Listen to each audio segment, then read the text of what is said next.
There's no doubt Lots-o Huggin Bear is the most ruthless villain in the Toy Story saga so far. After being replaced by his owner Daisy, Lotso swirls and becomes controlling, unsympathetic, and cruel to the toys around him.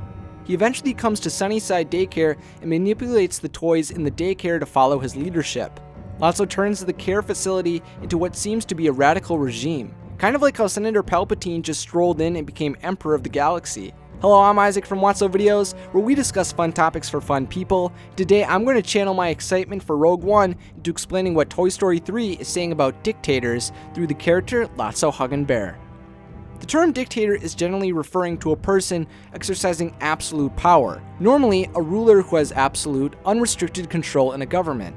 In Toy Story 3, Lotso allows a select few of toys in the butterfly room to be treated with respect and experience luxurious treatment, while he sends other toys to the caterpillar room, knowing full well they will suffer and could be destroyed. The movie integrates key repeated characteristics of dictators in our world into the personality of Lotso to criticize dictatorship regimes.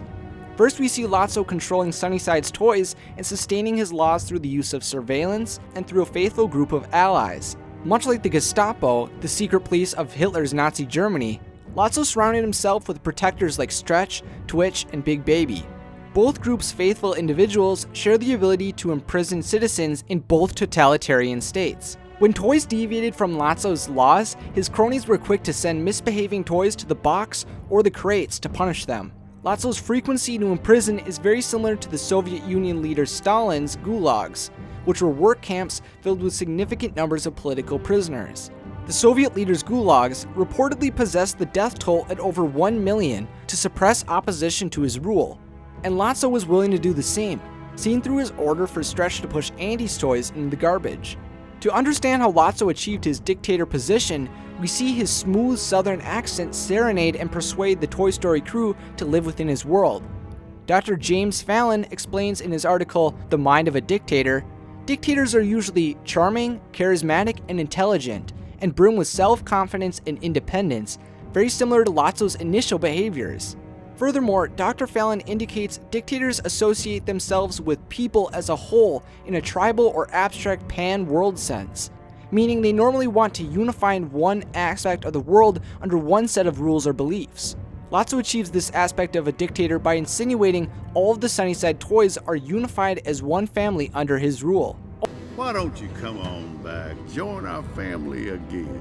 Also, Lotso is a strong believer in nihilism after he feels abandoned by Daisy.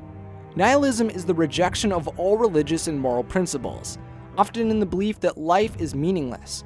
Through his repeated comparisons of toys to garbage, we see Lotso as a nihilist and rationalizes his leadership as unimportant since toys' existence is futile and toys are merely created to become trash. All just trash, waiting to be thrown away. That's all a toy is. Toy Story creators point out the flaws in Lotso's ideology by showing the conflict in Ken when he falls in love with Barbie, how he manipulates Big Baby, and through the tormentation of Andy's toys in the caterpillar room. Furthermore, the resilience of Andy's toys in hardship shows unification supersedes a government which only an individual possesses power. After the fall of Lotso and his dystopian society, Sunnyside is reimagined into a reorganized utopia. Ken and the other toys listen to Barbie. Authority should derive from the consent of the governed, not from the threat of force, and form a government led in the best interests of all. Creators of Toy Story attempt to create a sense of hope in the viewer that government can function effectively by unifying citizens and having a government focused on popular sovereignty, which pretty much means power to the people. Then the government will fulfill its goals of creating order without impairing any individual liberties. Lotso may be a cruel dictator of Sunnyside who appears heartless and coarse, but in his last moments in the film, we see him fear for his existence. Just like every toy, he seeks love from an owner, and after being stripped of his power, we see him expressing these fundamental toy emotions once again. Dictators like Lots-o Huggin Bear may appear like monsters, but they possess the same desires and fears as every person or toy.